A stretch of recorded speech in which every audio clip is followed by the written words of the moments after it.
देखिए, भारतीय जनता पार्टी एक लोकतांत्रिक व्यवस्था को फॉलो करती है। विधायक दल की बैठक हुई और उससे जो नाम निकल कर आया है वही नाम सबके सामने है। मोहन यादव जी को मैं बहुत बहुत बधाई देना चाहूंगी और साथ में देखिए एक संदेश देने का प्रयास किया है पार्टी द्वारा कि जो अनुशासित कार्यकर्ता हैं, जिन्होंने लगातार पार्टी के लिए काम किया, उनके लिए पार्टी सोचती है और सोच करके आगे ले जाने का काम जो है वो लगातार भारतीय जनता पार्टी में किया जाता है। आप देखिए छत्तीसगढ़ के अंदर भी जिस तरह से विष्णु साय जी का नाम आया, सरपंच से लेकर के राज्य के उच्चतम पद तक पहुंचने का जो उनका पूरा सफर रहा, उस सफर में अगर आप देखें तो अपनी काबिलियत के बूते पर उन्होंने इस काम को किया है और सिर्फ भारतीय जनता पार्टी ही ऐसी पार्टी है जहां पर यह संभव है।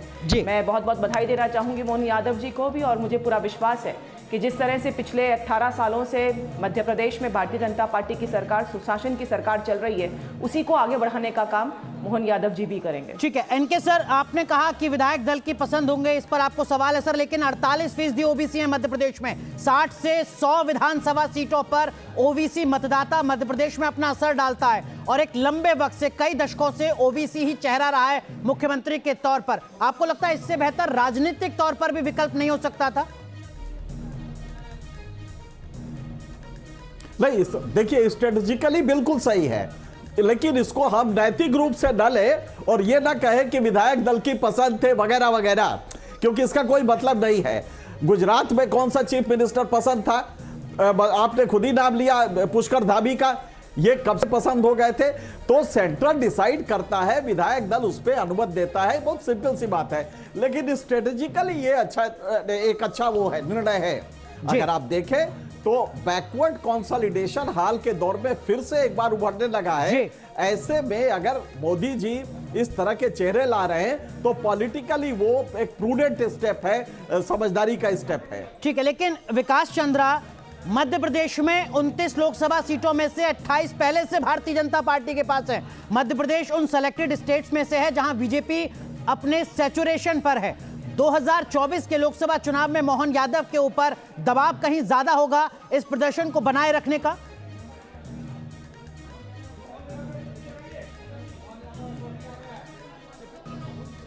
कि अगर 28 को बढ़ाकर 29 नहीं करे तो 27 भी नहीं होनी चाहिए और इसी के हिसाब से मुख्यमंत्री पद का चुनाव बीजेपी कर रही थी।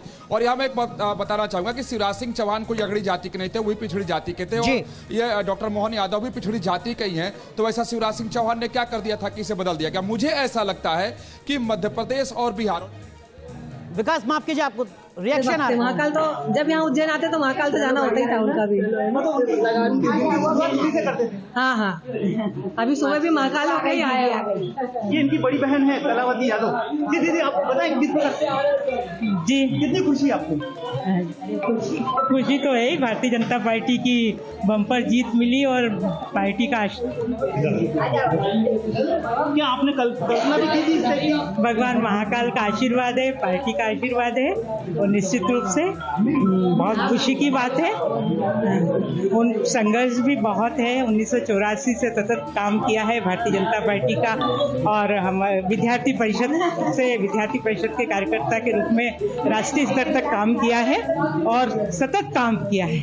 निश्चित रूप से उसका परिणाम है, बड़ों का आशीर्वाद है, पार्टी का आशीर्वाद है और बाबा महाकाल का आशीर्वाद। उनकी दिनचर्या क्या हुआ करती थी दिन में बाबा महाकाल को? बाबा महाकाल को लेकर दिनचर्या क्या हुआ करती थी उनकी? बाबा महाकाल को लेकर जब भी उज्जैन में आते थे बाबा महाकाल का आशीर्वाद लेते थे। कल भी बाबा महाकाल का आशीर्वाद लेकर गए हैं यहाँ से। बिल्कुल, बाबा महाकाल के और बाबा सभी की, देवी देवताओं की और पार्टी के वरिष्ठों की ये जीत है और पार्टी के कार्यकर्ता के रूप में उनको अपनी एक जिम्मेदारी दी गई है। ऐसा कोई बहुत बड़ी बात नहीं है। भारतीय जनता पार्टी में सीएम होना भी कार्यकर्ता है, इनको जिम्मेदारी दी गई है। निश्चित रूप से इस जिम्मेदारी को मिलने से हम सब बहुत प्रसन्न हैं।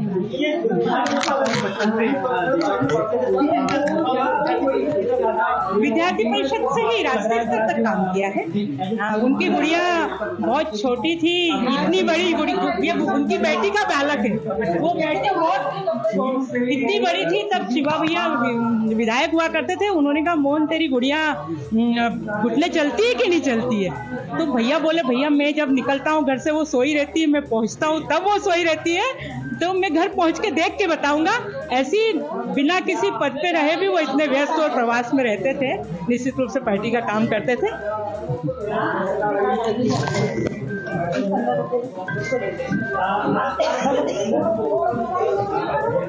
तो ये दो तस्वीरें इस वक्त हम आपको दिखा रहे थे। देखिए, ये मंच की तस्वीर है। विधायक दल की बैठक हुई है मध्य प्रदेश में, भोपाल में, और उस बैठक में मोहन यादव को विधायक दल के नेता के तौर पर चुना गया है। यानी मध्य प्रदेश की विधानसभा में अगले मुख्यमंत्री मोहन यादव होंगे। तमाम लोग उनको शुभकामनाएं दे रहे हैं। उनके जो करीबी हैं, परिजन हैं, वो अपने अनुभव को, अपनी खुशियों को यहाँ पर साझा कर रहे हैं। लेकिन जिम्मेदारी कहीं ज्यादा होगी, दबाव कहीं ज्यादा होगा, चुनौतियां कहीं ज्यादा होंगी मोहन यादव के ऊपर, क्योंकि 2024 का लोकसभा चुनाव बेहद नजदीक। कांग्रेस पार्टी के प्रवक्ता दीपक झा साहब हमारे साथ जुड़ चुके हैं।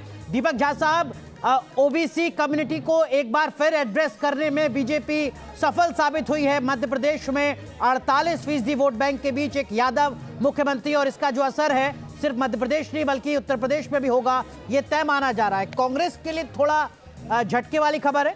आप तो जातिगत जनगणना की बात कर रहे थे, या बीजेपी बता रही है कि हम तो पिछली जाति के साथ हैं।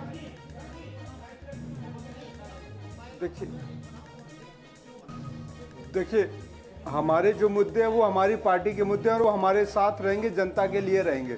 लेकिन मैं भाजपा के लिए कहूँगा कि बड़ी देर कर दी हुजूर आते आते।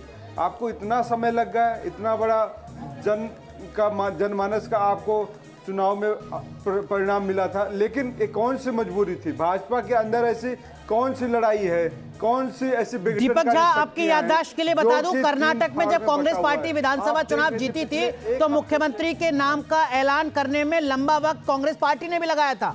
ये कोई नई बात नहीं है। अभी कर्नाटक के चुनाव हुए। सुनिए सुनिए सुनिए, अब आपकी याददाश्त के लिए बता, सुनिए अब आपकी याददाश्त के लिए बता देता हूं। आप लोग जितना चरण वंदन करते हैं भाजपा का, उससे अगर थोड़ा सा कम करेंगे आपकी पत्रकारिता। अरे प्रभु, मैं तो तथ्यात्मक बात बता रहा हूं, तथ्यात्मक बात बता रहा हूं दीपक झा। बताइए आप लोग, अगर मैं फैक्चुअली गलत बोल रहा हूं तो आप मुझे दुरुस्त कीजिए। आप बताइए, कर्नाटक में आज नतीजे आए थे, 2 दिन के बाद मुख्यमंत्री ने शपथ ले ली थी। इस तरह की बदतमीजी आप हमारे एंकर से नहीं कर सकते। कोई बात एनके सर, कोई बात नहीं सर, ये मौजूदा वक्त के प्रवक्ताओं की नई जमात है, कोई दिक्कत नहीं है। दीपक झा, आप कंप्लीट कीजिए। अगर मैं फैक्चुअली गलत हूं तो आप मुझे करेक्ट कीजिए। इसीलिए खत्म हो रही है। आप याददाश्त, मैंने क्या कहा? क्या कहा एंकर ने, क्या कहा जिसपे आपने ये रिएक्शन दिया है? आप क्या सुनिए, आपने एंकर को ये बात क्यों कही? आप लोग सवाल सत्ता से न करके सवाल विपक्ष से करते हैं। अरे मैंने क्यों कही? मैंने कही आप कौन? अरे भाई, काउंटर क्वेश्चन है, तुमने कोई क्वेश्चन किया उसका एंकर काउंटर। आपकी उम्र है, उतना अनुभव है पत्रकारिता का इनके सर को, जो आपके साथ में बैठे हुए हैं, तो कृपया करके शब्दों की मर्यादा का ध्यान रखिए।